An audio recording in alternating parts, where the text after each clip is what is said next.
안녕하세요. 주간전망대입니다. 1400선까지 추락했던 코스피가 어느덧 1900을 회복했습니다. 3월 19일 저점 대비 우리 증시는 코스피가 약 30%, 코스닥은 50% 정도 반등한 상황이죠. 해외 증시도 비슷합니다. 코로나 이전의 고점 대비 한 10%, 20% 낮은 구간인데요. 지금 이제 4월 말, 5월 초 우리 아시아 쪽은 한중일 모두가 연휴가 이어지거나 중간중간 휴장이 섞이면서 조금 시장에 집중하기가 힘든 시기를 맞고 있습니다. 그러나 시장은 또 중요한 시기를 또 지나고 있고 5월은 여러 가지 측면에서 또 새로운 변화가 시작되거나 예상되는 그런 시점이죠. 오늘은 증시 집중해서 한번 향후 코로나 이후까지 내다보는 시장 과연 어느 정도까지 제대로 쫓아가고 있는지, 그리고 우리 투자자분들은 무엇에 집중해야 할 것인지 한번 짚어보도록 하겠습니다.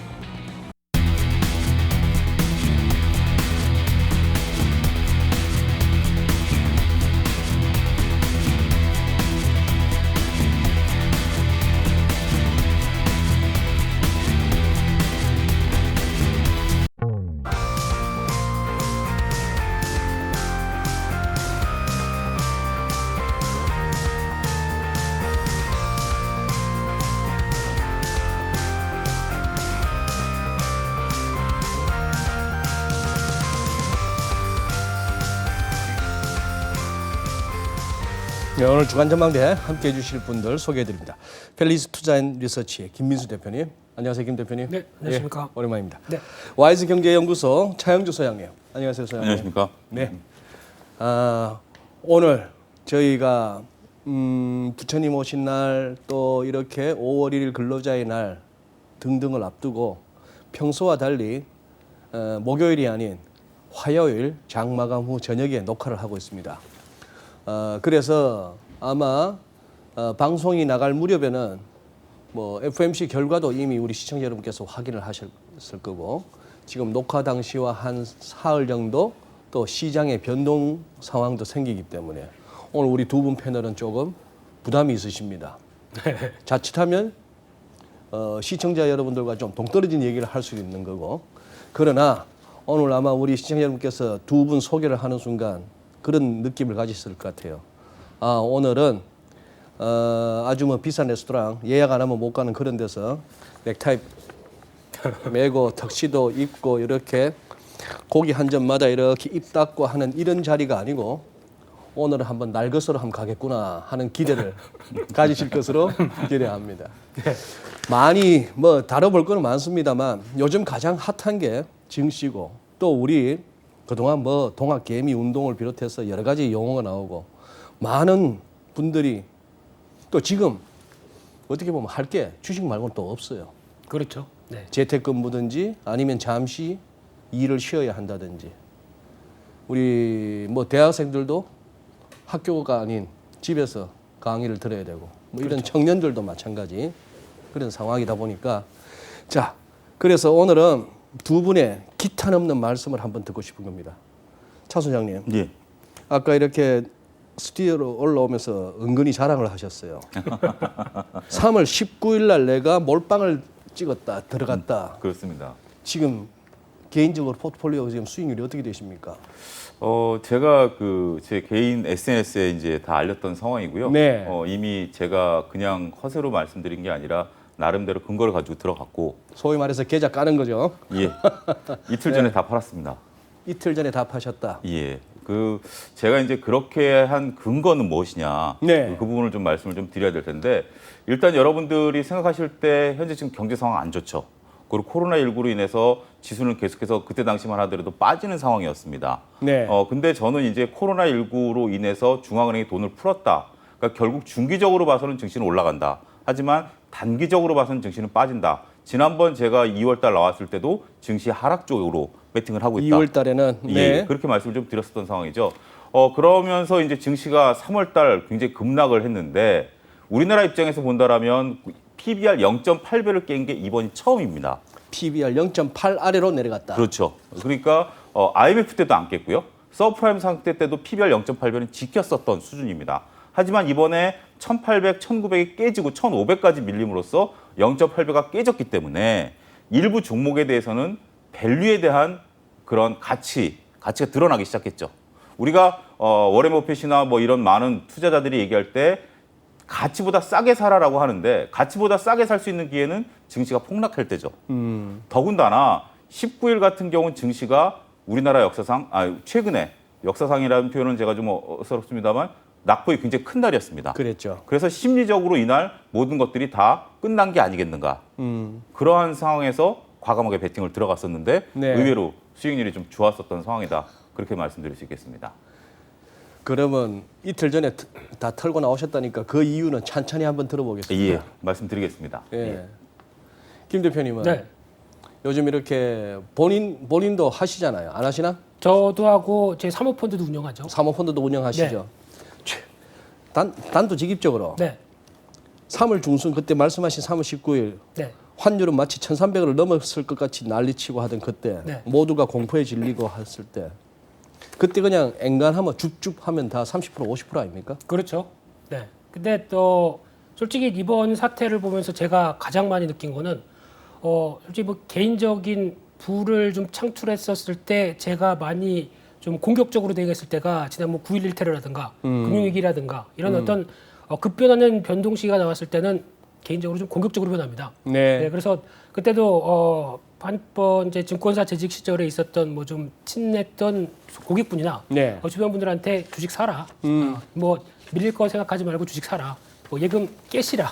이런 얘기까지 드리면서 여러 가지 얘기를 드리고 좀 말씀드렸는데 물론 저도 매매를 같이 동반적으로 했었고요. 그리고 지금은 제 계좌 수익률 한 38% 올해 수익률이 그렇게 나와 있습니다. 네, 그런 상황 쪽에서 지금 현재는 현금 40% 정도 갖고 있고요.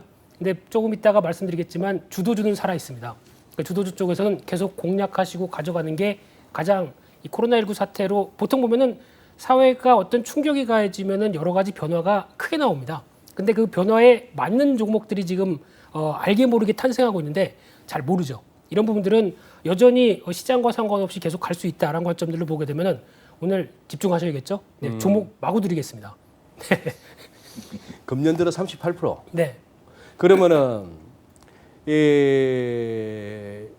2월 3월 그때 금년 들어서 2월 3월 그 급락장도 거치고 이 급반등 V자 반등 나왔던 이 장을 다 포괄해서 그렇죠. 예, 그냥 1월 1일부터 어제까지 수익률 계산하면은 그렇게 나오더라고요. 그때 빠질 때는 그러면 안 터지셨어요? 물론 잠깐 그 말씀하셨던 3월 그때 같은 경우는 계좌가 마이너스 10%대까지도 내려갔었습니다. 마이너스 10%대까지도 갔다. 근데 전혀 조금 아마 대부분이 조금 주식 시장에서 겪으셨던 분들 같은 경우는 이게 공포일까 아니면 소장님께서도 얘기하셨지만은 이게 기회일까 이 두 가지 쪽에서 어느 쪽에 비중을 실어야 되느냐에 대한 판단들이 들어갔다고 하게 되면 조금 오래 하셨던 분들 같은 경우는 아마 싸다가 먼저라고 나왔을 겁니다. 거의 비슷한 상황들인데 그래서 지금 이제 조금 후회하시는 분들 같은 경우는 그때 판단을 그대로 액션으로 취했느냐 아니면 해야 되는데 하다가 놓치셨느냐 이 차이가 가장 크다고 봐야 되겠죠. 네. 그래서 또 하나는 이제 이번에 쭉 올라오면서 다시 또 밀릴 것 같다. 그러니까 뭐 1,700, 1,800 수준에서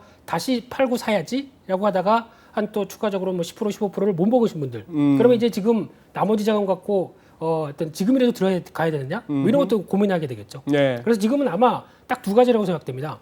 여기서 기다리는 조정은 오지 않는다. 이 명제가 맞을까요? 아니면은 내가 못 참고 덜컥 샀더니 빠진다. 이게 맞을까요?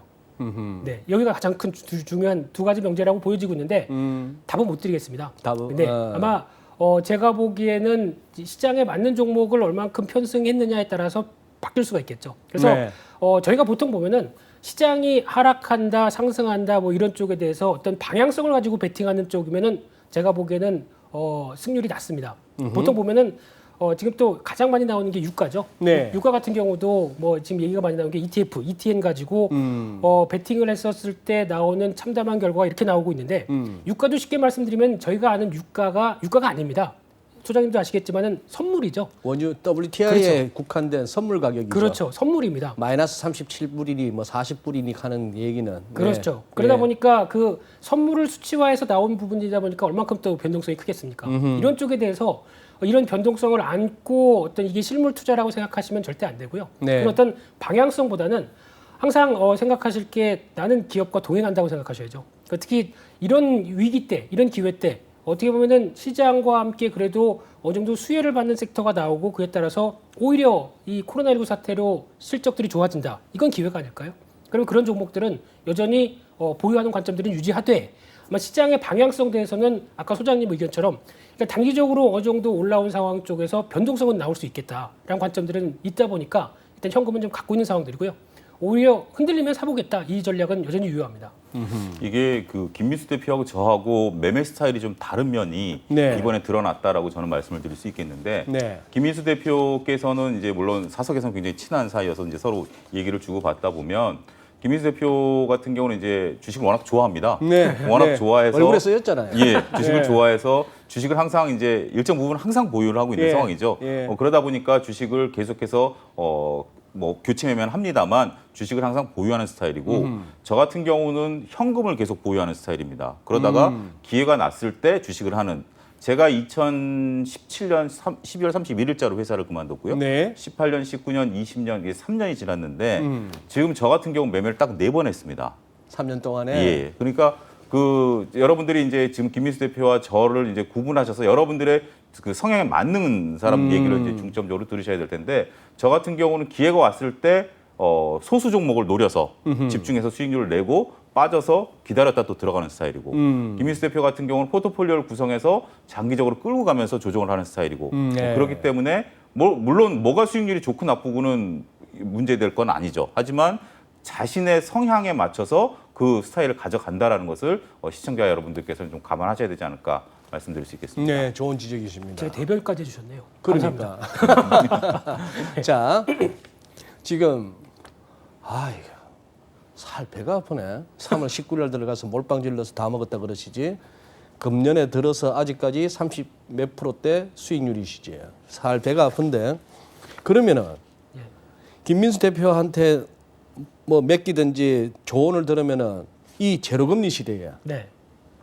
무슨 그 온갖 금융기관에 갔을 때 증권사든 뭐 어디 은행이든 아니면 갔을 때 한 20-30분을 갖다가 침을 튀기가면서 마스크는 꼈겠죠. 네. 듣고 겨우겨우 이해해서 중수익, 중위험 중수익. 네. 은행 이자보다 그래도 2배, 3배는 날 수가 있습니다. 해놓고 끝에 보니까 깨알 같은 글씨로 그러나 원금 손실 위험은 있습니다. 뭐 이런 거. 그 무서운 단어죠. 무서운 단어. 그거 하느니 네. 30 몇 프로 갔다가 지금 채 4개월도 안 돼서 30 몇 프로 이거 연율로 따지면 이거는 100%요. 예, 이런 선수한테 맡기면 되겠네. 근데 또 저는 폐쇄형이다 보니까 안 맞고요. 안 맞고. 제가 운영하는 펀드는 쉽게 말씀드리면은 저희 누나, 처남, 친구들 오케이. 이런 식으로 운영하는 상황이다 보니까 마른 사모 펀드지만은 지인분들이죠. 그러면 그만큼 그 포토 안에 네. 삼성전자하고 현대차 있어요? 없습니다. 지금은 없습니다. 전에 오셔가지고 삼성전자 7만 원 갑니다. 현대차 12만 5천 원 할 때 25만 원 갑니다 하셨거든. 예, 얘 사셔야겠네 이제. 예, 이제 제가 갈 때 편입을 하겠죠.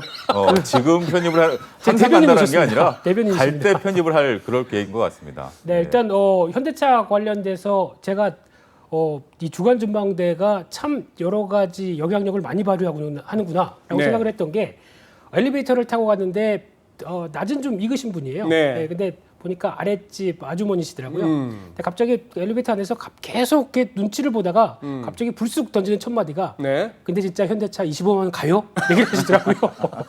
그래서 제가 그 순간 고민을 살짝 하다가 주간 전망대 한 얘기구나 라는 쪽으로 생각을 했고 조금 좀 당황스러웠었는데 네. 근데 주변에서 또 이 주간 전망대를 보신 분들도 그런 반응을 하시더라고요. 너 스타일은 안 그런데 왜 이렇게 막 지르냐. 글쎄. 근데 좀 보이는 대로 말씀하셨던 부분이고 지금은 약간 또 특수 상황이 발생했었죠. 네. 그러다 보니까 아직 여러 가지 상황이 나오고 있는데 솔직히 밑에 미대증 하시는 어머님한테는 영상 편지라도 남겨서 네, 여러 가지 전략에 대해서는 말씀드려야 될까 싶기도 하고요. 근데 이제 중요한 부분 같은 경우는 현대차를 바라보는 게 아니라 일단 한국 기업들에 대한 여러 가지 시각도 같이 묶여 있다고 생각되고 있고요.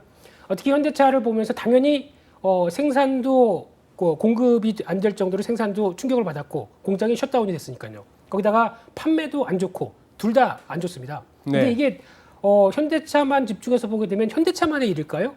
아니죠. 글로벌 자동차들 모든 메이커들이 다 똑같은 고민을 안고 있는 상황들입니다. 그러면 여기서가 이제 진검승부가 난다고 보여지고 있고요. 그러면 이제 얼만큼 현금을 확보해서 이를 충분히 버틸 수 있느냐. 이게 첫 번째 단서고요.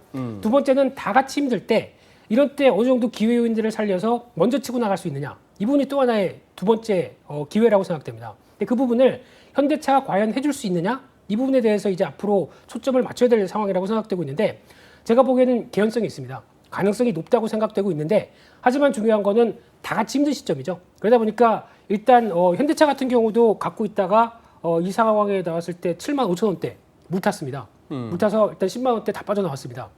또 거기서도 일단 수익은 나오긴 했지만은 그와 관련돼서 이제 추가적으로 이번에 1분기 실적이 발표가 될 거고요. 그와 함께 미국과 유럽 쪽에서 또 텃밭이라고 하는 현대차의 시장이 일단 팔리지가 않는 상황이다 보니까 재고와 함께 여러 가지 실적 관련된 동향들을 확인을 해야 될 것 같고요. 그러면은 현대차 자체적으로는 아마 이런 실적이 안 좋다라는 기정사실을 받아들이는 과정이 한번 나올 겁니다. 그쪽에서 지지권을 얼마에 보일 것인가. 아까 소장님께서 말씀하셨듯이 단기적으로 반등이 나왔다가 재차 실적 발표와 함께 다시 이성을 찾는 과정이 한번 나오겠죠. 기대감 때문에 움직였다고 하게 되면. 이성을 찾는 거죠. 그렇죠. 지금은 그러면 다 이성을 잃고 지금 주식하는 건가요? 아니죠. 현 단계는? 쉽게 말씀드리면 싸다라고 싸다라고 했던. 예, 해서 물밀듯이 들어왔던 이제 자금들이 1차로 들어왔다가 2차 때는 약간 눌리는 과정들 이쪽에 대해서 어느 정도 확인하고 그 다음에 아마 하반기 때 이제 여기서 단서가 코로나19 관련된 사태가 어느 정도 좀 진정이 된다라는 부분이겠죠. 네. 그러면 이때 어느 정도 치고 나가는 실적을 보여주느냐의 여부에 따라서 바뀔 수 있다는 관점들은 보면서 대응해야 되지 않을까 생각됩니다. 알겠습니다. 25만 원을 가지고 김민수 대표하고 저하고 한번 얘기를 한번 나눠보면 좋을 것 같은데요. 제가 다른 종목 갖고 25만 원을 한번 목표를 잡으면 어떨까 싶습니다. 지금 떠오른 종목 있으신가요? 아니, 떠오르는 종목이 아니라 제가 앞서 이제 말씀을 드릴 때 한 종목은 갖고 있습니다. 네. 그 종목을 저는 25만 원까지 이제 보고 있는 카카오네요. 거죠. 예, 아시네요.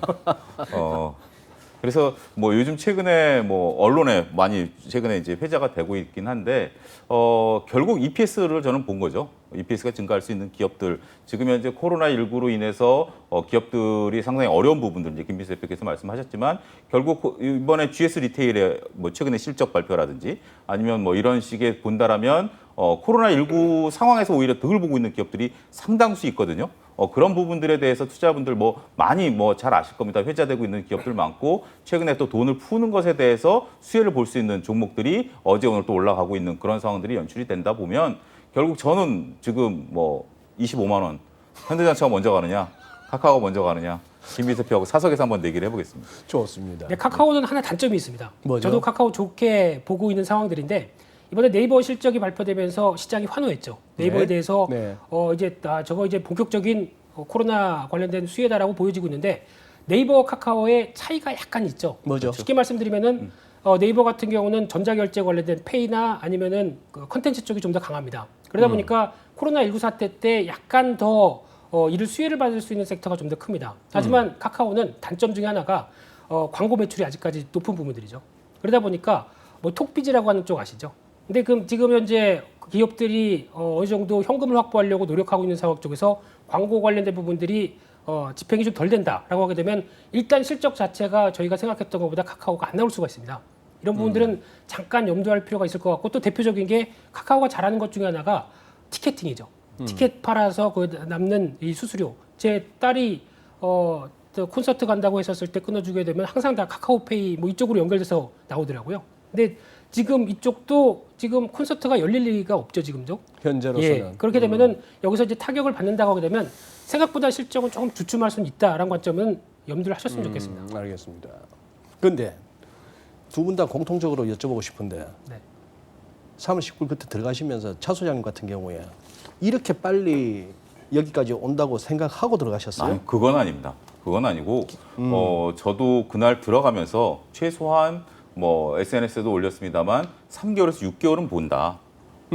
그렇지만 뭐 그 이상으로 보이지는 않았습니다. 왜냐하면 지금 각 중앙은행들이 굉장히 대처를 빨리 했죠. 네. 이번에 대처를 빨리 하면서 이렇게 지금 현재 뭐 경제 상황들이 안 좋게 나오는 것들을 예상을 하고 미국도 빅샷 그러니까 50bp를 확 내렸고 우리나라도 그렇게 금리를 내리고 그다음에 양적 완화 정책까지 펼치면서 다양한 정책들이 펼치면서 이런 것들이 언젠가는 먹힐 것이다. 먹히는 시기가 증시가 반등하는 시기다. 그때 당시에 이제 1,500포인트가 깨졌을 때 1,100, 1,200 얘기들이 나오고 있는 상황에서 저도 물론 각오는 했죠. 여기가 바닥이다라는 확신보다는 이 정도에서 사서 1, 20%더 깨지는 것은 내가 각오를 해야 되겠다. 견딜 수는 있다. 그 견딜 수 정도는. 있는 상황이다. 이 정도는 상황이고 여기서 최소한 3개월에서 6개월 정도 버티기로 들어간다라면 우리가 충분히 수익을 낼 수 있을 가능성이 보이고 또 일부 종목들 같은 경우는 액면가 이하로 떨어져 있는 종목이라든지 네. 아니면 뭐 정말 뭐 우리가 보지 못했던 가격으로 떨어진 종목이라든지 이러한 종목들 제가 이제 관심 있게 보고 있었던 종목 저 같은 경우 항상 종목 풀 내에서만 움직이니까 우리 떨어졌다라고 해서 저는 보는 게 아니라 내가 관심을 갖고 있었던 한 100여 개 종목에서 그러다 보니까 이제 가치가 눈에 들어오는 거죠. 이 정도면 워낙 싸다.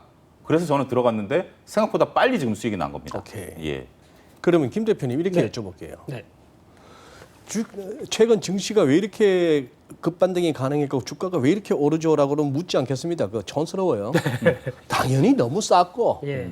너무 쌌고 그다음 두 번째 돈이 지천에 넘쳤고 그렇죠. 갈 데가 없는 돈이 고객 예탁금이 45조까지 늘었으니까요. 그다음 셋째 학습 효과가 있었는지 몰라도 금융위기 때는 그렇게 약간 삐그덕거리기도 하고 정치권하고 뭐 약간 티격태격도 있었지만 이번에는 정부 차원에서의 재정정책, 중앙은행 차원에서 통화정책을 시장이 손을 갖다가 요 정도 벌리고 있는데 갖다 부었어요. 그렇죠. 차고 넘치도록 네. 그 팝콘이 막 차고 넘쳐서 담을 수도 없을 만큼 이렇게까지 줘 할 정도로 주워 먹어야죠. 예, 그러면은 안 오를 수가 없습니다. 그렇죠. 여기서 제일 중요한 네. 그러면 동학 개미 운동도 성공이에요. 네. 그러면 외국인들은 신이네. 이 와중에 방금 꼽아보니 주식은 오를 일밖에 없는데 네. 왜 지금 3개월 넘게 20 몇 조를 팔고 있어요? 그 관련돼서 뭐 여러 가지 얘기를 드릴 수 있겠지만 단적인 예로 뭐 지금 사상 최저라고 하죠. 외국인들 보유 비중이. 보유 비중이. 예. 그럼에도 불구하고 30%가 넘습니다. 네. 네, 그렇다는 얘기는 일단 지금 외국인들 관련돼서는 쉽게 말씀드리면은 내가 내 발등에 불이 떨어졌는데 무슨 한국의 상황 어떻게 보고 뭐 신흥국 관련해서 무슨 불등이죠? 발등에 불이 뭐죠? 그러니까 그러니까 이제 거리두기라든지 지금 이제 미국 같은 경우 환자 수의 급증이라든지 그런 상황에서 지금 뭐 월가 같은 경우도 근무하는 태도를 보니까 서로 떨어져서 근무를 하고 뭐 이런 상황이다 보니까 지금 과연 이게 해외 투자를 할 수 있을 것인지 그렇죠. 네. 그런 부분들을 좀 저도 그렇게 생각을 하고 있습니다. 예, 그러다 보니까 기업들 실적이 급감하고 이제 생존의 얘기밖에 나올 수가 없는 거죠. 이게 지금 기업들이 실적이 안 좋아지고 갖고 있는 현금이 없게 되면은 이거 과연 유지를 할 수 있을 것인가 이런 고민이 나오다 보니까 일단 그런 상황이 되게 되면 때리고 보자라는 관점들이 가장 컸다고 봐야 될 것 같고요. 네. 근데 여기까지 제가 보기에는 아마 개인적으로는 한 1,700선, 1,800선 올라올 때부터 외국인들이 들어왔을 수도 있다고 개연성은 느껴집니다. 근데 들어왔을 수가 있다. 예. 근데 왜 안 들어왔냐는 걔네라고 해서 죄송합니다. 예. 탐이나 잭슨 이런 사람들은 쉽게 말씀드리면은 예전 같으면은 이제 사무실 출근해서 자 오늘 투자 전략 회의 하겠습니다. 물론 영어로 하겠죠. 네. 그래서 이제 글로벌 자산 배분 이렇게 가겠습니다라고 회의를 하는데 네. 지금은 사무실에 못 나갑니다. 못 나가고 다 각계 지금 재택근무하면서 온라인으로 하는데 보통 통계에 의하면은 온라인의 업무 효율도가 38%라고 얘기합니다. 네, 많이 떨어지는 건 사실이에요. 그러니까 네. 보통 얼굴만 비추고 있고 다른 짓 하죠. 그러겠죠. 그러다 보니까 그런 어떤 결정이나 의사결정이 제대로 될 리가 없고요. 그런 관점으로 봤을 때 아마 제가 보기에는 이제 월가에서도 다시 모여서 제대로 회의를 하고 이 정도는 선진국, 후진국 이런 여러 가지 비율을 봤을 때 그래도 신흥국 쪽에서 한국은 괜찮은 것 같네. 이거 너무 많이 팔았다. 다시 사자라는 결정들이 나오게 되기 위해서는 셧다운이 풀려야 되겠죠. 그런 흐름들이 나오기 시작하게 되면 그때부터는 약간 또 개연성이 나오지 않을까. 물론 여러 가지 뭐 달러화 인덱스라든가 뭐 장단기 금리 차 이런 여러 가지 지표들도 보긴 보겠지만은 일단은 외국인들 입장 쪽에서는 과매도에 자기네 지분 같은 경우가 과매도가 들어간 상황으로 보여지고 있습니다. 저는 그런 거에 또 하나의, 그러니까 전적으로 김민수 대표랑 그 부분에 동의하고요. 네. 하나 덧붙여서 말씀드리는 게 그러다 보니까 우리나라 주가뿐만이 아니라 소위 말해서 투기적으로 움직였던 자금들이 일단은 지금 다 빠져나가고 있다. 그런 것을 보여주는 것 중에 하나가 원유가 아니겠는가. 우리가 아하. 원유 같은 경우도 지금 뭐 WTI 기준으로 했을 때는 그렇지만 두바이 같은 경우는 10달러 선에서 움직이는데 결국 원유가 갖고 있는 진정한 가치가 무엇이냐 이런 걸 한번 고민해봐야 된다. 우리가 얼마 전만 하더라도 30달러 주고 원유를 사왔는데 지금 물론 코로나19로 인해서 약 3천만 배럴의 소비에 줄어든 부분들이 있습니다만 생산도 2천만 배럴 줄여놓지 않았습니까? 네. 물론 1,000만 배럴이란 갭이 있습니다만 이게 원유를 3분의 1 토막 만들어 놓을 수 있는 그런 부분이었겠느냐. 그렇다면 원유에 항상 있었던 투기적인 자금들이 지금 현재 빠져나갔고 그러다 보니까 유가가 현재 10달러대에 움직이는 상황이다 보면 과연 외국인들이 우리나라에 지금 투자할 수 있는 정신적인 여력이 있겠는가. 저는 그 부분까지 같이 곁들여서 좀 봐야 되지 않겠는가 말씀드릴 수 있겠습니다. 그러면 최상의 시나리오는 예전에는 늘 긴가민가 지금인가 하다가 확 불붙어서 마지막 정점을 향해 달릴 무렵에 통상 개인 매수세가 늘었고 그게 꼭지였던 상황이 컸고 막 붙들고 손절 타임 놓치고 레벨도 놓치고 까매졌던 얼굴이 이제는 오히려 더 편안해지다가 진짜 마지막 투매 과정에서 다 던지고 나니 바닥이었더라. 이것이 우리가 흔히 말하는 자꾸 개인 투자를 갖다가 개미라고 칭했던 그 우리의 역사입니다. 그렇죠. 예. 그것에 이제 가장 어떻게 보면 이번에는 큰 변화였었죠. 그렇게 던져대고 이 증시를 쥐락펴락한다는 외국인들이 현선물할 것 없이 던지는 와중에 우리는 받아냈고 그리고 여기서 그러면 이제 모든 것이 좋은 쪽으로 개선돼서 외국인 자금이 밀려온다면은 우리 개인들이 그들을 상대로 상당한 차익 실현을 할 수 있는 현 상황이네요.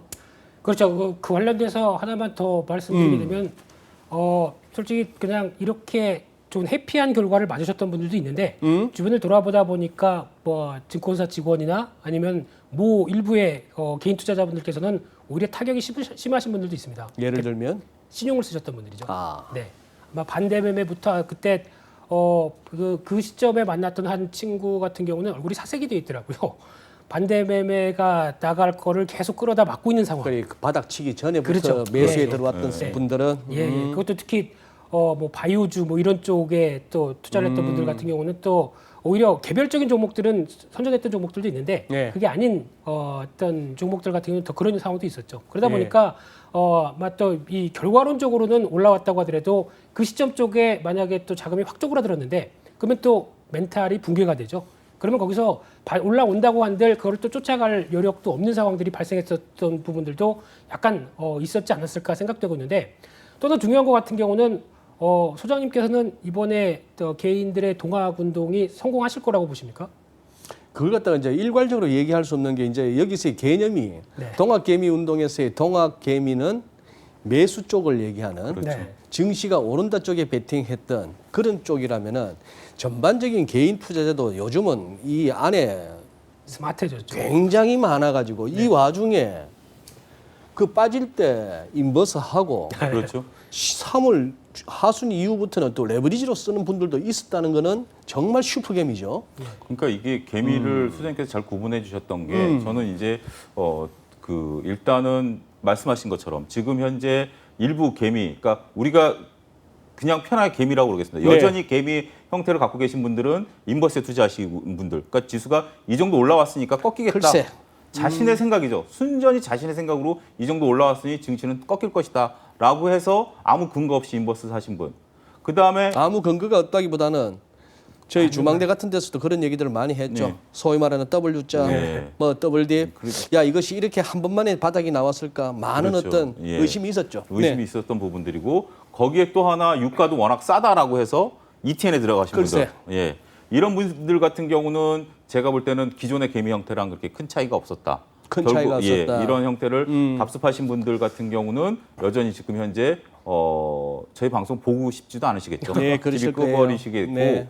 두 번째 동학개미 운동이 성공할 거냐라는 김민수 대표의 질문 굉장히 저는 거기에 답을 드릴 수 있는 부분들 중에 하나가 지금은 돈을 다 벌었죠. 그러니까 만약에 매수하신 분들 입장에서 보면 지금까지는 다 웃고 있는 상황이죠. 예. 웃고 있는 상황인데 문제는 지금부터라고 보여집니다. 문제는 지금부터 저도 주위에 보면 새롭게 주식 투자하신 분들이 꽤 계시거든요. 네. 그런 분들이 어떻게 보면 그 행운에 이제 좀 속했던 부분들이죠. 어떤 주식이든지 많느냐 적으냐 문제지만 무조건 수익이 났었던 부분들인데 이번에 평생 첫 주식해서 한 그렇죠. 20-30% 이상 수익 나신 분들. 그렇죠. 많습니다. 근데 사실은 그런 케이스가 정말 길게 봤을 때 위험한 위험하죠. 케이스라는 거 여기 계신 분들은 다 동감하시는 거죠. 네. 그걸 예. 말씀드리려고 했던 예, 겁니다. 그런 거기 때문에 이게 주식이 결코 녹록한 시장이 아닙니다. 맞아요. 그런 것들을 여러분들이 이 기회에 한편으로는 정말 그 삼성전자 사신 분들은 저는 대단하신 분들이라고 봐요. 왜냐하면 삼성전자가 올라봤자 1-20%밖에 안 오를 텐데 너무 무거워. 네. 그럼에도 불구하고 삼성전자를 샀다라는 것은 내가 과거 같으면 이번 기회에 따블은 먹어야지 이런 거 아니겠습니까? 그런 거 없이 그냥 1-20%만 먹을래 이렇게 들어가셨던 분들은 제가 볼 때는 그나마 걱정을 덜 하는데 어떻게 운 좋게 중소형주 잡아서 50% 따블 이렇게 먹으셨던 분들 같은 경우는 앞으로 주식의 매도에 대한 부분들, 매수에 대한 부분들 신중하셔야 된다라는 거 조금 잔소리 비슷하게 말씀드리겠습니다. 조금 더 얹으실 말씀이 있을 것 아닌데 같은데. 항상 정리는 깔끔하게 소장님께서 하시기 때문에 저는 던지고 화두 던지고 결론 나오면 빠지겠습니다. 예. 그래요. 늘 이 동학개미 내지는 이번에 개인들의 어떤 참 장렬했습니다. 네. 어떻게 보면은 굉장히 이거는 뭐 마음 먹고 그걸 누가 시켜서 그런 것도 아니고 하나의 이번에는 뭔가 무브먼트였어요. 그죠? 네. 우리 증시사에. 그런데 그렇지만 다 뭐 삼성전자 사신 건 아닐 거 아니에요. 그렇죠. 네. 이제 삼성전자가 이제 그나마 비중이 많았다고 하는데 그걸 떠나서 제일 그러면은 소위 말해서 대박난 업종은 어디예요? 지금 최근에. 기준으로 봤을 때 지수 자체적인 흐름들이 나오다 보니까 일단 뭐 지수 대비해서 좀 늦은 업종이나 섹터 같은 경우는 이제 막 올라오는 종목들도 있고요. 이제 올라오는 예, 뭐 대표적으로 뭐 금융주라든가 이런 것도 예, 또 솔직히 왜 올라오는지는 모르겠지만 네, 너무 싸다. 이거에 베팅하면서 또 키 맞추기식으로 올라오는 것들도 있고요. 그러다 보니까 아마 평균적인 흐름들 쪽으로 봐야 될 것 같고요. 특히 또 뭐 개인적으로 말씀드리게 되면 저는 이제 트레이딩하는 입장이다 보니까 시장에서 움직이는 여러 가지 섹터들도 같이 대응하는 편이기는 하겠지만은 이건 좀 특수한 경우고요. 그냥 사서 보유해서 수익을 냈다라고 하게 되면 시장 수익률 정도가 아닐까라고 생각이 들고 있는 상황이고요. 아까 차 소장님이 예. 난 이틀 전에 이제 다 던졌어요라고 네. 이제 3년 동안에 거래 4번밖에 안 하신. 네. 저도 사실은 그렇게들 어드바이스를 합니다. 네. 1년에 한 2번 정도 하시면 될걸요. 예? 1년에 한 2번 정도 하시는 예. 게 그게 매일 하루 종일 24시간 뭐 야간 선물까지 쳐다봐서 24시간 중에 뭐 20시간 가깝게 시세에 함몰되는 것보다는 그게 훨씬 나은데. 자, 이제 궁금해집니다. 아까 말씀하신 대로 지금까지는 성공적이었어요. 네. 그리고 지금까지는 솔직히 차트쟁이들은 다 찝고 이 정도까지는 갈 수 있을 거야라고 했던 우리 코스피로 치면 1950 근처, 예. S&P 500도 마찬가지 그 정도 레벨까지 이렇게 근접해 있어요. 그러니 여기서 당장 승부는 안 나리라 봅니다. 여기서 한번 막히든지 좀 기간 조정이 나오든지 좀 밀리든지 이렇게 하는데 이게 열리면은 지금 말씀드렸듯이 이게 열리면 진짜 3월 19일 그거는 정말 바닥이거든요. 그렇죠. 기술적으로는 그렇게 선언할 수 있어요. 아니면 여기서 지금 이제 왜 털고 나오셨는지. 제가 이제 4번 했다라는 게 저는 이제 증권회사를 20여 년 다녔기 때문에 저도 20년 동안 매일 주식을 했습니다. 매일 주식을 했는데 증권회사 그만두니까 너무 좋은 거예요. 너무 좋아. 예, 제일 좋은 것 중에 하나가 하기 싫을 때 안 해도 된다라는 거. 이거 개인 투자자분들 꼭 아셔야 됩니다. 하기 싫을 때 내가 그리고 위태위태하다 싶으면 안 해도 되는 거, 안 쳐다보는 거. 그게 너무 좋더라고요. 그래서 이제 이번엔 어쨌든 운이 저는 뭐 거의 운이 한 80%로 이제 잘 찍었는데 이번에 왜 팔았냐면 앞서 이 선생님께서 말씀하신 것처럼 지금 이제 목에 찼다라는 거죠. 우리가 차트로 본다라면 지지선을 깨고 내려오면 그 지지선이 저항선이 되는 거죠. 맞습니다. 저항선이 되기 때문에 지금 1900선 정도 되면 PBR 0.8배입니다. 그러다 보니까 이제 목에 찬 거죠. 여기서 물론 종목에 따라서 제가 딱 한 종목 갖고 있는 카카오를 제외하고는 뚫고 올라가는 종목들도 계속 나옵니다. 지금 뭐 소비 관련주들 이제 정부에서 여야가 이제 이번 주에 이제 통과시키기로 했고 다음 달이면 돈이 나오다 보면 소비 관련주들에 대해서 분명히 올라가는 부분들도 있습니다만 이제는 먹을 폭이 그렇게 크지 않다. 일단 한번 쉬어가는 것들이 있을 폭이다라고 본다라면 지금 여기서 내가 끝까지 먹느냐 아니면 그냥 쉽게 행운이 나한테 다가온 것을 내가 그냥 감사히 받아들이겠느냐라고 했을 때 저는 후자로 선택했다라는 거죠.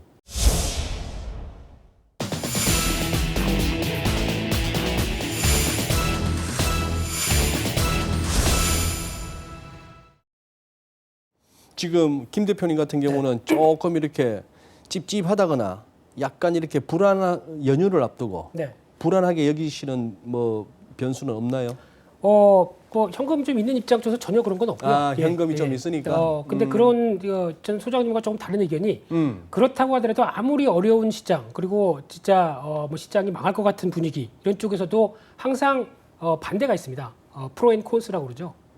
그러면 지금 현재 이 사태를 통해서 수혜를 받는 업종이나 섹터는 분명히 있고요. 그쪽이 지금 알게 모르게 주도가 되고 있는 상황들이 나오는데 아직 잘 모르는 경우도 있고요. 그러면은 그런 쪽은 여전히 마음 편하게 들고 가셔도 됩니다. 왜냐하면 실적이 받쳐주거든요. 그런 상황 쪽으로 봤었을 때 지금 아직까지 제가 갖고 있는 쪽에서 보게 되면 일단 유가 얘기 가지고 많이 얘기하시는데 네. 저는 상대적으로 유가가 하락하게 되면 오히려 수혜를 받는 섹터가 있다라는 쪽에 대해서 여러 가지 또 공부를 해야죠. 항상 중요한 거는 공부를 어디죠? 한다. 그냥 한두 개만 말씀해 보세요. 네, 대표적으로 석유화학 섹터죠.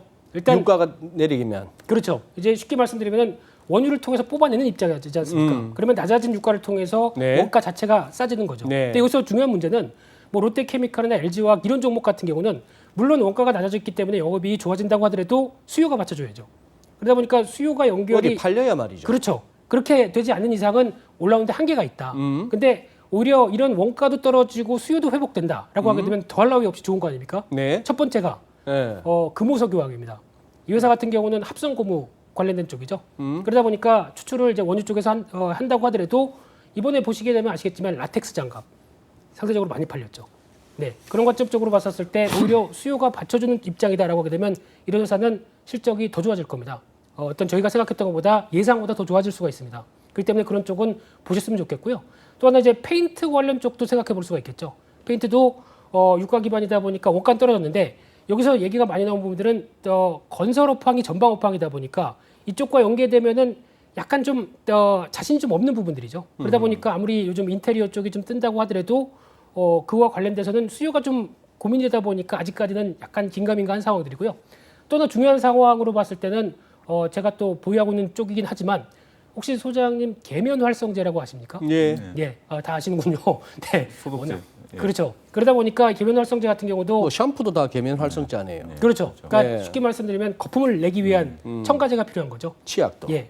이런 거 같은 경우는 이번에 개인위생 관련돼서 매출이 상당 부분 많이 뛰었었죠. 네. 그러면은 당연히 이번에 관련된 회사 중에 하나 동남합섬이라고 있습니다. 거래는 잘 안 됩니다. 근데 1분기 실적을 발표했는데 벌써 77% 작년 동기 대비 늘었다고 합니다. 네. 그러면 원가 떨어지고 수요도 받쳐주는 이런 입장이 나온다라고 하게 되면 당연히 수혜겠죠. 그래서 관련된 종목들 찾아보시게 되면 제가 굳이 말씀을 안 드려도 종목 나올 겁니다. 최근 들어서 신고가 찍은 종목도 있습니다. 그런 거 찾아주라고 그 숱한 정권사에 종목별, 업종별 애널리스트들이 있는 거죠. 네, 근데 얘기가 잘 안 나오더라고요. 그냥 혼자 찾았습니다.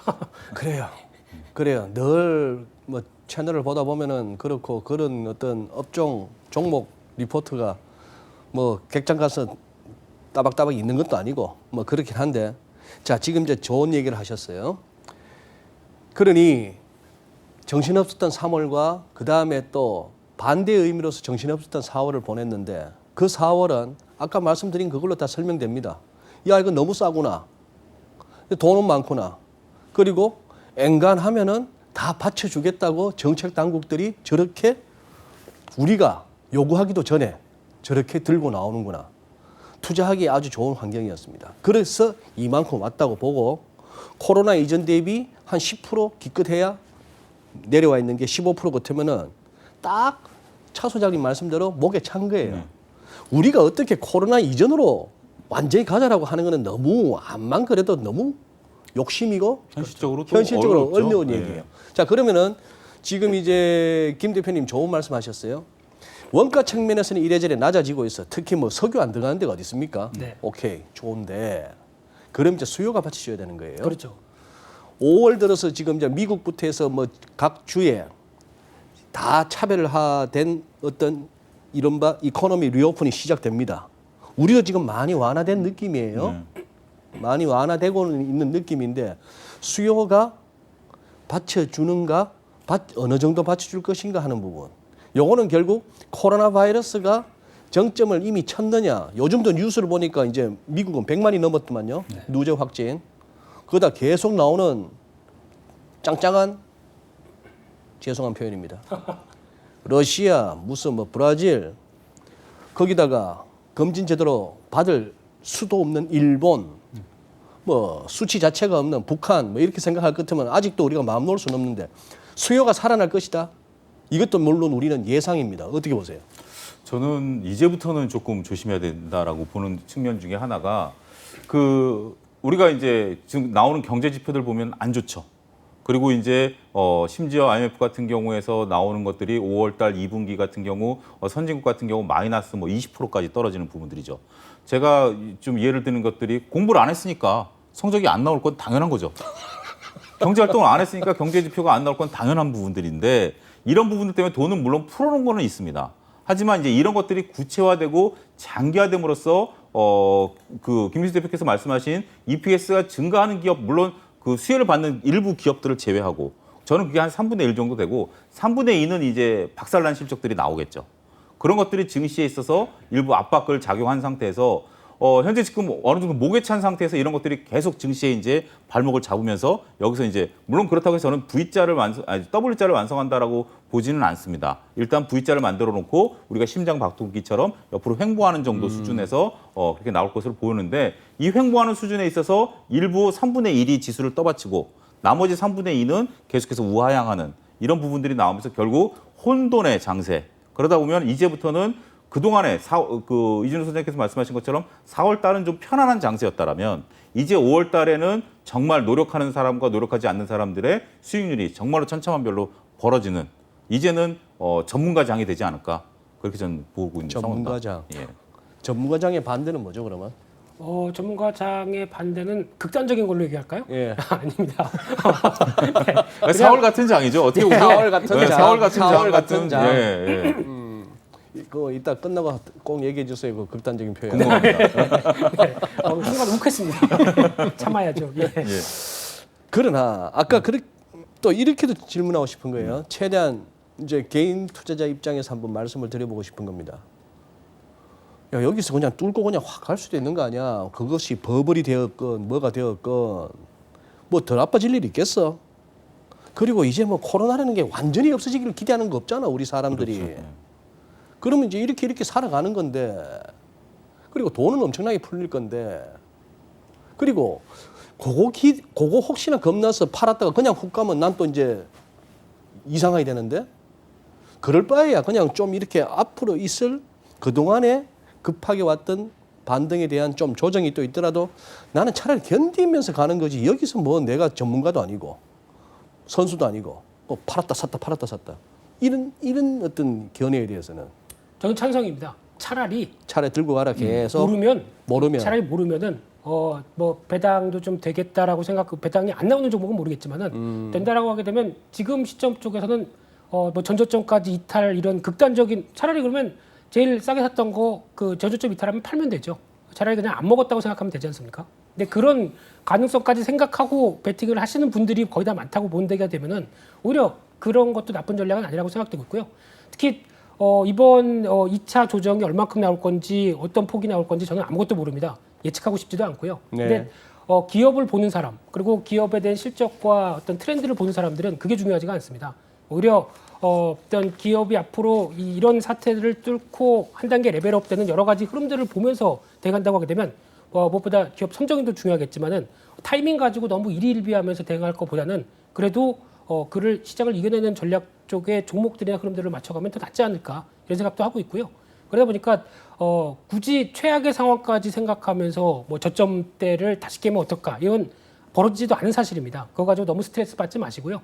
차라리 모르겠으면 가만히 계시는 것도 좋은 전략이라고 생각됩니다. 저도 거기 적극 찬성합니다. 그러니까 저 같은 방식을 여러분들이 따라한다라는 것은 쉽지 않은 방식이에요. 그래요? 저는 주식을 거의 30년 가까이 한 사람이고요. 네. 매일 주식을 20년 넘게 본 사람이서 네. 온 어떤 뭐 감 플러스 뭐 여러 가지가 섞인 것이지 일반 분들, 특히 직장인 분들 같은 경우는 제가 제 책에서 썼다시피 그냥 내 일을 하면서 주식을 바라볼 수 없는 분들은 지금 내 포트폴리오 상에서 특별히 EPS가 크게 박살나는 기업들이 아닌다라고 한다면 저는 그냥 여기서 견디고 넘어가고 결국 코로나19 이후 상태까지 긴 시야로 바라보게 된다면 결국 정상으로 또 돌아오는 시기가 분명히 있지 않겠습니까? 그런 것까지 바라본다면 그렇게 걱정할 필요는 없다. 차영주가 팔았다고 해서 여러분들이 팔 이유는 전혀 없다. 그렇게 여러분들이 인식하시면 되지 않을까 싶습니다. 예. 그래요.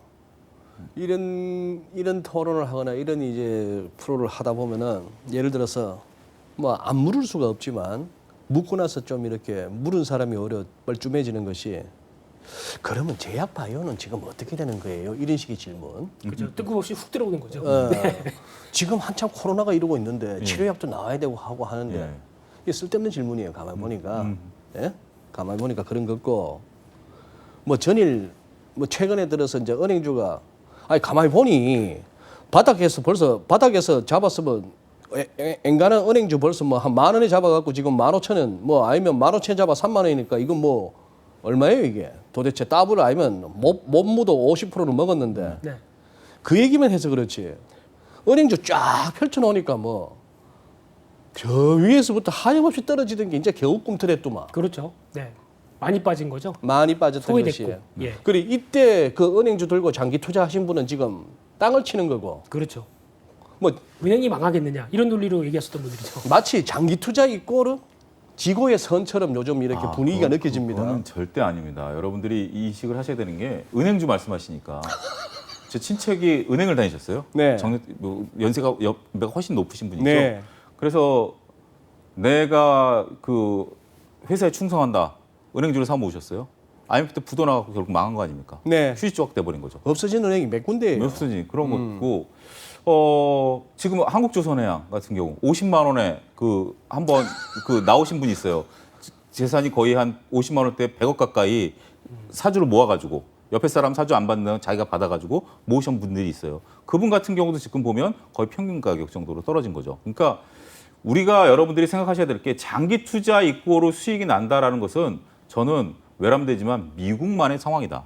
전 세계에서 지수가 유일하게 우상한 나라는 미국 단 한 나라밖에 없고요. 나머지 나라들은 전부 유럽도 그렇고 일본도 그렇고 우리나라도 그렇고 우리나라는 그나마 어느 정도 올라왔죠. 긴 시기를 보면 삼성전자만 놓고 본다라면. 하지만 삼성전자를 제외한 어떠한 주식도 그렇게 장기 투자가 된다라는. 물론 장기 투자가 나쁘다라는 건 아닙니다. 여기서 여러분들 기억을 하셔야 될 게 긴 시간 투자가 장기 투자는 아닙니다. 장기 투자는 기업의 가치가 꾸준히 늘어나는 것을 내가 견뎌내는 게 장기 투자지. 내가 이걸 사서 10년 들고 있을 거야. 내가 이걸 사서 3년 들고 있을 거야. 이거는 장기 투자가 아니다. 저는 그 부분을 구분해서 말씀드리고 싶어요. 앞서서 은행 업종 얘기하다 보니까 금융주 뭐 이쪽 그냥 그 장기적으로 이렇게 쭉 밀렸던 얘기하다 보니까 또 많이 얘기가 나오는데요. 조금 다른 스타일의 변화가 나올 수 있는 대표적인 업종이 하나 있습니다. 뭐죠? 음식료 업종입니다. 음식료 업종 같은 경우도 보시게 되면 은행주랑 거의 비슷합니다. 대표적인 또 내수주죠. 그러다 보니까 고점에서 한 3, 4년 동안 줄줄줄줄 흘렀습니다. 근데 지금은 시장에서 알게 모르게 강할 대표적인 업종입니다. 혹시나 관심 있으시면은 한 번쯤 사보시는 게 저는 좋다고 생각되고 있고요. 특히 다 아시는 것처럼 지금 기업들이 올해 이번 1분기 실적이 뭐 마이너스 20%는 기본이요, 뭐 여러 가지 얘기 많이 나오고 있는데 그나마 짱짱한 실적을 보여줄 대표적인 업종이죠. 다 아시는 것처럼 생필품은 오히려 이번에 많이 늘었습니다. 그러다 보니까 그거 관련해서 또 집안에만 있다 보니까 요리 저자체도 이제 요리하다가 지겨우면 그냥 아우 안 되겠다 이제 HMR 그 가정 간편식 이거 냉동식품 사서 그냥 때우고 말고 뭐 이런 식으로 나가기 시작하죠. 집에서 요리도 하세요? 저는 주식도 잘하시고 요리도 잘하시고. 한식 조리사 자격증이 있습니다. 아, 애들이 셋이다 보니까 해야 됩니다. 근데 이런 현상들이 나오다 보니까 결국에는 지금 실적 관련된 쪽에 음식료 업종들이 기회가 들어오는데 그럼 또 여러 가지 전반적인 상황을 보게 되면 곡물 가격 하향화 됐죠. 한때 그 소맥인가요? 밀 가격이 한번 급반등하다가 다시 내려오기 시작하고 나머지 뭐 대두나 이런 쪽은 이제 뭐 유가도 저렇게 싸는데 바이오에탄올 얘기도 안 나오지 않습니까? 가격이 저 밑으로 가 있죠. 그러다 보니까 곡물가 하향 안정. 또 환율 같은 경우는 한번 뭐 1,300원 갔다가 다시 1,200원대 초반대에서 움직인다. 하게 되면 상대적으로는 그나마 낫죠. 그런 관점이 나오다 보니까 음식료 업종이 환경이 그렇게 나쁘지 않다라는 관점 쪽에서 그러면 또 수요가 받쳐주고 있죠. 네. 그런 관점으로 봤었을 때는 지금 대표적인 가정 간편식이라든가 또 이제 조미료, 장류 이쪽도 집에서 직접 음식하다 보면 많이 들어가죠. 아마 데이터 나오신 거 보면 깜짝 놀라실 겁니다. 저렇게 많이 늘어나느냐라고 하게 되면 관련된 종목들 제가 특별히 언급은 안 드리겠습니다. 뭐 저도 갖고 있는 종목들이 있다 보니까 그런 쪽은 알겠습니다. 기회가 될 수 있다 이렇게 봐야 될 것 같습니다. 예. 좀 전에 우리 차영주 사장님께서 참 인사이트를 주셨는데 우리 시청자 여러분께서도 한번 확인해 보십시오. 그러니 미국 다우지수나 나스닥 S&P 같은 경우는 2000년에 부러지고 2008년에 부러지고 했다고 하지만 진정 추세가 보입니다. 맞습니다. 그런데 일본 아직도 그 예전에 그 버블 붕괴 이후에 절반도 못 가고 있는 수준이죠. 맞습니다. 예. 중국 무슨 뭐 금융 강국을 갖다 외치는지는 모르겠습니다만 제일 처음 한번 미친 듯이 올라갔다가 부러진 이후에 이제 그런 장도 잘 안 나오는데 비리비리합니다. 그러니까 이게 그러고 보면 우리는 장기 투자 성공하는 케이스네요. 지수만 보면. 지수만 보면 그렇죠. 그렇죠. 예. 그런데 말씀하셨다시피 제가 이 말씀을 드리는 이유는 어쩌다 보니 요즘 들어서 한국 증시 관련한 이런 명제 중에 장기 투자가 이게 뭐 가장 최선의 방식 또는 뭐 애국하는 길 이런 식으로 느끼는데 장기 투자 말씀하신 대로 무조건 길게 붙들고 있다고 장기 투자도 아니고 길게 붙들고 있다가 뭐였지 싶은 종목 숱하고요. 비자발적 장기 투자가 많죠. 비자발적 장기 투자 많고요. 네, 네, 맞습니다. 이제 그런 부분은 우리가 분명 새기고 가야 됩니다.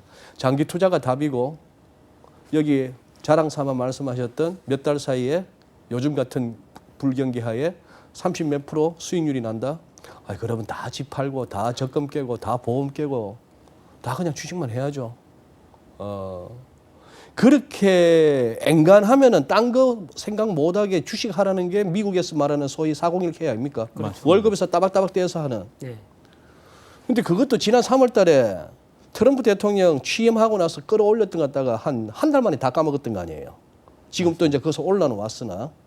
자, 그런 상황. 좋습니다. 그러면은, 그래요. 이쯤 되면 이제 포지션 운용에 있어서도 이제 그거 대충 이제 각자의 스타일과 생각이 나올 수는 있겠습니다. 조금만 그거 한번 해보죠. 지금 이러다가 말 사안은 아닌 것 같아요. 이 코로나 바이러스라는 것이. 소위 말해서 금융위기 이후에 뭐 뉴노멀이라는 단어가 나왔지만 우리 생활에서도 앞으로 좀 이 코로나 이후로는 또 다른 어떤 측면에서 뉴노멀이 되지 않겠습니까? 뭐 요새 언택트해서고 하던데. 네, 그렇죠. 지금 그런 부분은 또 하나의 이슈로서 길게 토론해야 되겠지만 두 분 아이디어를 먼저 좀 듣고 싶어요. 네, 일단 최근에 나오고 있는 이제 미국의 여론조사를 본다고 하더라도요. 만약에 경제 재개가 다시 활동으로 재개됐었을 때 바로 일터에 복귀하겠느냐? 몇 프로가 복귀하겠다고 예상하십니까, 소장님? 절반은 그래도 나가야 되는 거 아닌가? 20%입니다. 20%만 즉각 복귀하겠다고 나옵니다. 나머지 80%는 상황 보면서 움직이겠다라고 얘기합니다.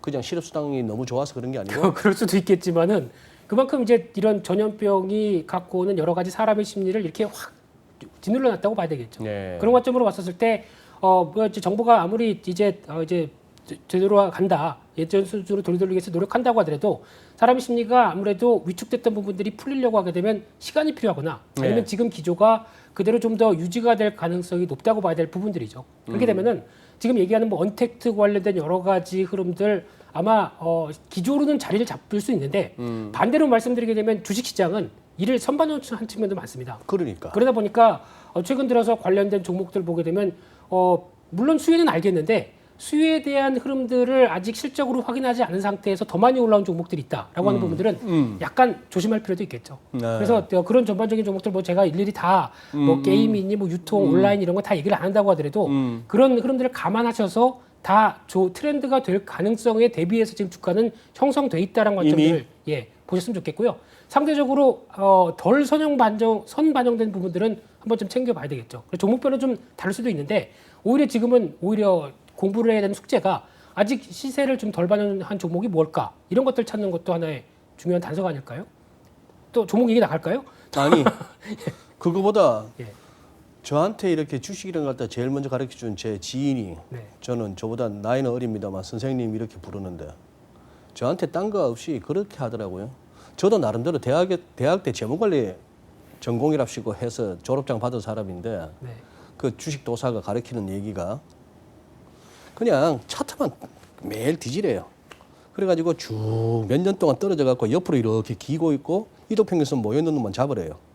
종목 보지 말래요. 무슨 종목인지도 실적도 보지 말고 실적도 보지 말고 그것만 잡으래요. 그게 제 주식 선생의 첫 그 강의였습니다.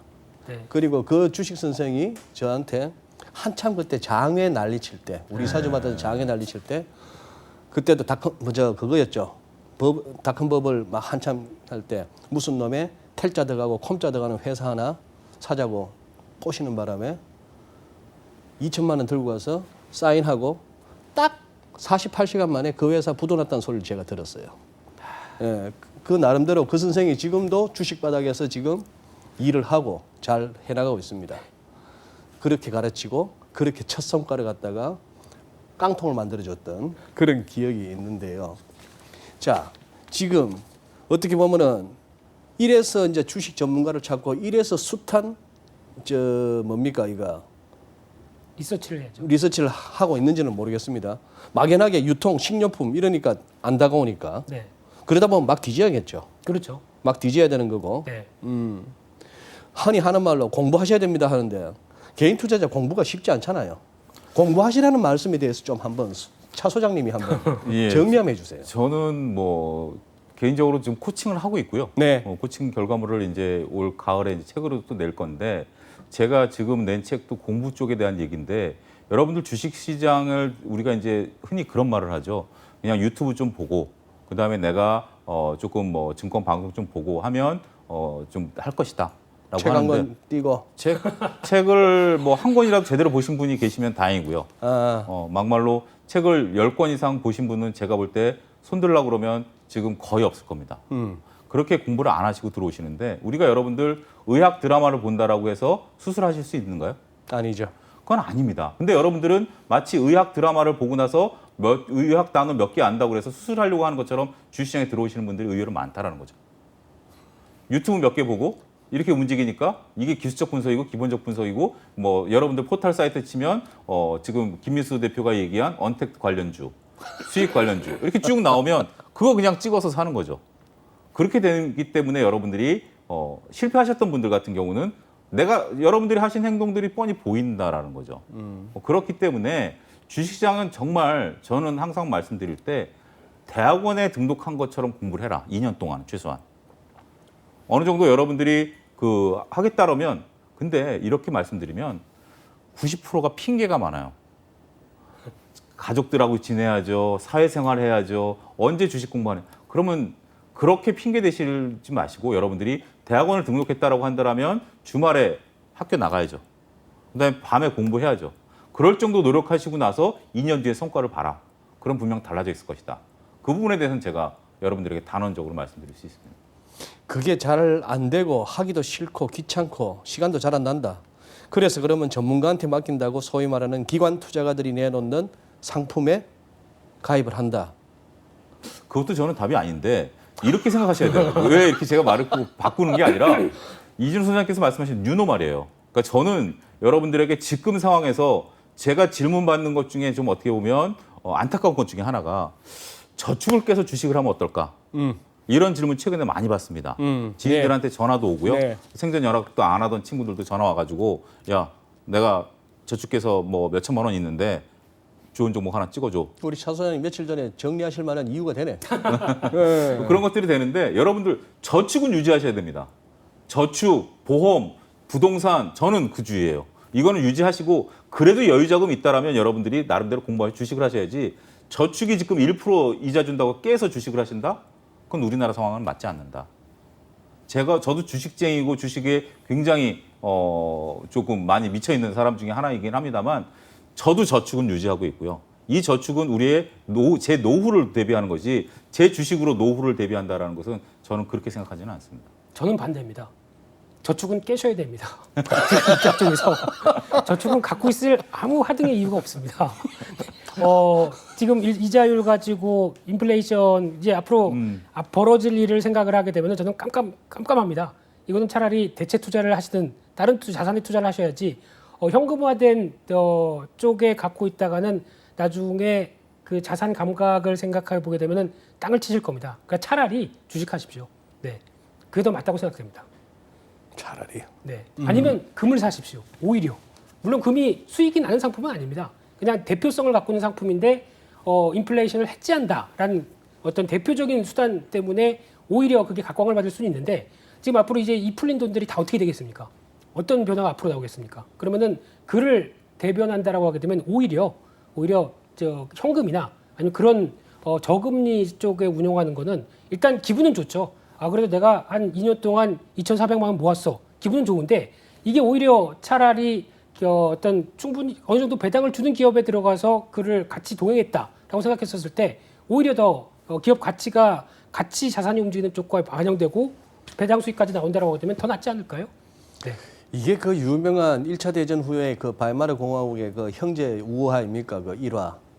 형은 착실하게 마르크와 저축을 했고 그 사이에 동생은 술만 퍼먹었는데 결국 술병값이 더 나왔다는 거 아닙니까? 빈 공병값으로 그 동생이 떼부자가 됐다는 네, 그 얘기 맞습니다. 아닙니까? 예. 그럴 것 같으면은 김민수 대표 말 맞다나 간간히 들리는 무슨 뭐 강남 지역이니 어디니 아파트 값이 고점 대비 얼마가 떨어졌어요. 뭐 최고 대비 2억이 호가가 내려왔어요. 이런데 혹할 게 아니고 네.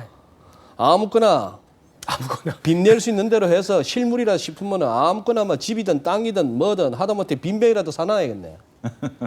지금 돈 풀리는 거 보니까 네. 아찔한데 네. 네. 저 바보 같은 기름값은 마이너스도 가는 이고 저거는. 네.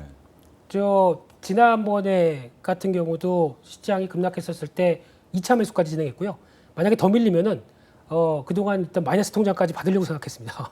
자금까지 투입할 생각까지도 했었습니다. 그만큼 앞으로 화폐 가치에 대해서는 저는 전혀 생각하고 싶지가 않습니다.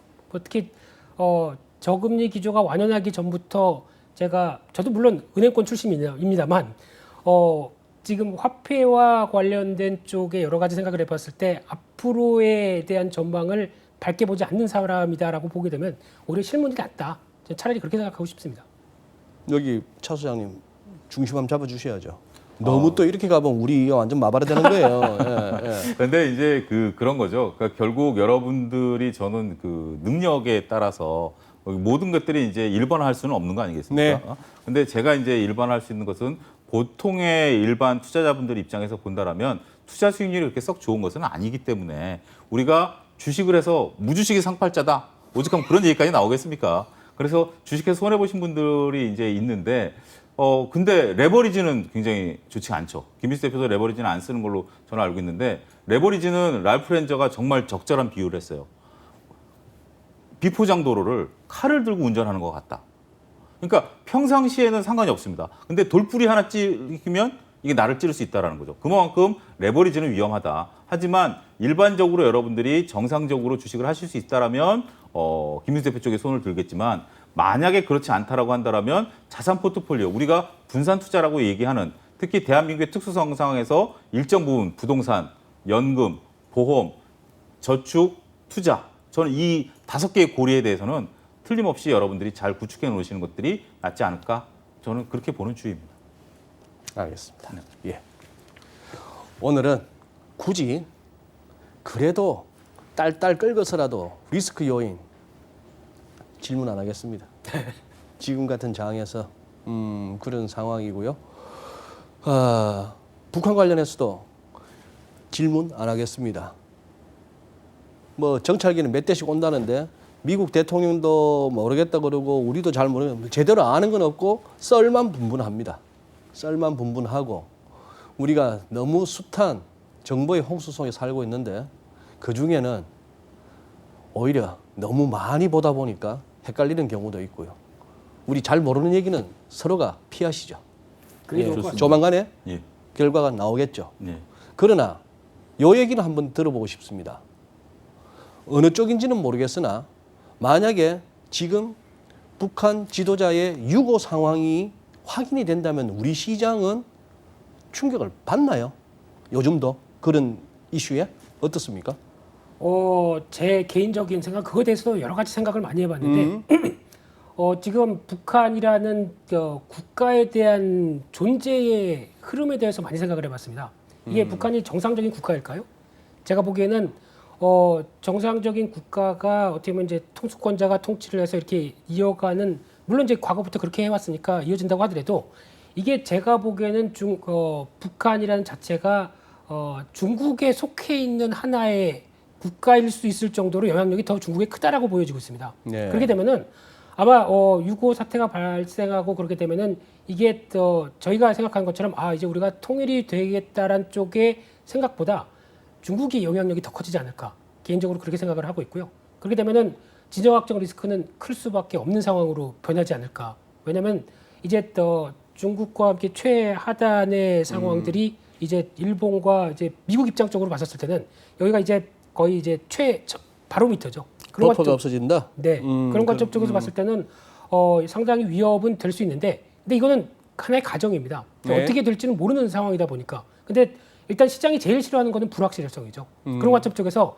단기 충격은 나올 수 있다고 보여지는 부분들도 오히려 이번에 주가가 올라갔다가 또 빌미를 제공할 수도 있겠죠. 그런 관점으로 봤었을 때는 일단 뭐 아니길 바라고요. 또 여러 가지 확인도 해야 되겠지만은 뭐 대응을 해서 나쁠 건 또 없지 않습니까? 그러다 보니까 일정 부분 시장의 변동폭이 커질 수 있는 부분들도 감안하자, 이렇게 말씀드리겠습니다. 네. 차 소장님. 저도 예. 말씀하시고. 예, 저도 김민수 대표랑 거의 생각을 비슷하게 합니다. 왜냐하면 북한이란 나라가 체제가 있느냐 없느냐라는 부분들에 대해서는 뭐 설왕설래할 수 있는 부분들입니다만, 어찌됐든 뭐 하나의 국가와 같은 체제를 갖고 있는 상황이기 때문에 이러한 것이 지금 지도자가 중심을 잡고 있는 지도자가 없어졌을 때, 이런 경우가 있을 때 이게 과연 무너지느냐라고 봤을 때 저는 무너지지는 않는다. 중국의 영향력도 있고 북한의 나름대로의 정치적인 그런 부분들이 있다. 저는 이게 좀 뭐 맞는 지도자 표현일 수 있을지 모르겠습니다만, 우리나라 이제 정당 같은 경우도 강력한 지도자가 있었을 때는 그 정당이 유지가 되다가 그 지도자가 없어졌을 때 굉장히 혼란스럽긴 하지만 그 정당 자체가 무너지지는 않는다. 그런 부분들을 보면 북한도 그런 부분들은 쉽게 우리가 뭐 통일이 된다 이런 부분들까지 가지는 않습니다만, 저는 오히려 변동성을 키울 수 있는 그러한 불안 요소로서 증시에는 작용할 수 있다. 그 부분엔 김민수 대표랑 생각을 같이 합니다. 네. 30초짜리. 혹시나 브라질 정도의 덩치가 되는 남아공이나 뭐 이런 이머징 쪽에서 혹시 이거 진짜 여름 넘기기 전에 뭐 모라토리엄이나 디폴트 가능성은 너무 기운가요? 너무 과한가? 글쎄요, 뭐 생각지 않았던 질문이라 예, 죄송합니다. 뭐 그 부분에 대해서는 저는 개인적으로 만약에 리스크가 터진다라고 추가적인 충격의 리스크가 터진다라고 고민을 여러 가지 시나리오를 생각해봤을 때, 네. 제가 보기에는 과거 2008년도 경험도 봤었을 때 저희가 대부분 아는 어떤 큰 기업이 갑작스럽게 유동성 위기나 아니면 어떤 뭐 파산 위험까지 처했던 부분들이 나올게 또 하나의 또 다른 위기의 시발점이 아닐까 생각되고 있는데, 아마 신흥국 관련돼서 말씀하셨던 그런 부분 같은 경우는 시장이 어느 정도 신흥국이 위태위태하다는 감을 안고 있는 상황 쪽에서 모라토리엄 선언한다라고 하게 되면 단기적으로는 흔들리겠죠. 근데 전반적인 시장의 큰 상황 쪽에서는 뭐 다 안 좋은데 그럴 수도 있지 뭐라고 생각할 수 있지 않을까. 그래서 그래요. 예, 그렇게 보여지고 있습니다. 말씀하신 조금 알려진 위험 그렇죠. 내지는 그러니까 새로운 모르는 모르는 게 나와야 되는데 예, 예. 그게 아닌 이상 시장이 어느 정도 감안하고 있는 리스크 같은 경우는 지금 더 이상 큰 뭐 전저점을 깰 만한 리스크는 아니다라는 쪽에 봐야 될 상황이라고 생각됩니다. 그런 것 같아요. 예. 벌써 이제 우리도 여기저기서 다루니까 이머징 중에 몇 군데 조금 그거 한 데는 이머징 살피세요 쓰니까 벌써 이빨 물고 있으니까 엔간하게 날라와도 뭐 견디는 거죠. 표현이 참 멋지십니다. 정렬하십니다. 예. 글쎄요. 뭐 더 FMC인들 뭐 BOJ가 뭐 어제 또 뭐 무제한이라고 외쳤습니다만 니케이가 못 날아가는 거 봐서는 BOJ 20이 뭐 연준은 이미 다 내놓은 게 있어서 더 이상의 어떤 서프라이즈가 됐건 실망이 됐건 주기는 쉽지 않을 것 같고, 이래저래 이제 실제 지표하고 실적을 갖다가 3월 거보다는 이제 4월 께 조금씩 나오는 5월이라서 그쪽을 좀 집중하기는 해야 될 것 같다는 생각은 듭니다. 네. 우리 김 대표님 좀 서운하시겠어. 막 터져 나오는 그 종목들을 갖다가 마음껏 이렇게 발산을 못 하셔가지고. 아닙니다. 뭐 제가 SNS나 뭐 다른 활동을 하면 모르겠는데 워낙 종목 찾고 종목 생각하고 그래서 저 매매 연결시키다 보니까 쉽게 이렇게 욱욱하는 거를 참는 그래야 되는 운명이고요. 네. 그냥 뭐 다른 활동 특별히 안 하고 그냥 제 월급은 제가 매매해서 가져간다 이렇게 생각합니다. 그래요. 예. 어쨌거나 삼성전자 7만 원과 현대차 25만 원 저는 김민수 대표만 떠올리면은 각인되어 있습니다. 빨리 그날이 오기를 저도 기원하겠습니다. 기원하겠습니다. 예, 두 분 오늘 감사하고 자 5월 또 이렇게 실록의 계절을 맞게 됩니다. 우리는 코로나로부터 정말 이제 자유로워지는 우리 금수강산 좀 되기를 함께 기원해 보겠습니다. 시청자 여러분, 오늘은 여기서 마무리하겠습니다. 고맙습니다. 수고하셨습니다. 고맙습니다. 네. 고맙습니다. 아유. 하다 보니 이러다니까 60분이 70분이었어요. 이거 원래 좋은 얘기하면 되거든요. 뭐 그렇긴 한데 그래도 뭐 재밌습니다.